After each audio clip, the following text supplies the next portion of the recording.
nalalaman na ninyo at ang daming nagbibigay ng feedback sa akin. Hindi lamang libo-libo, halos milyon-milyon na yata. Ay, opo, oo.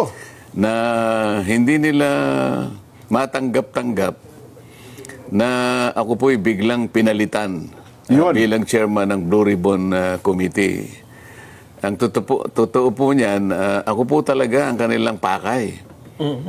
Oo.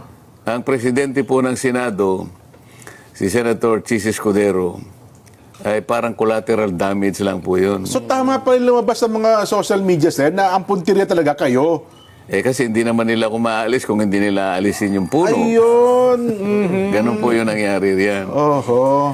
Ngayon, ang medyo hindi po ako nagsasabi nito. Ito po ay kinukumpirma ng napakarami pong mga kababayan natin na hindi po nila nagustuhan yung mabilisang pagpapalit ng liderato ng Blue Ribbon Committee.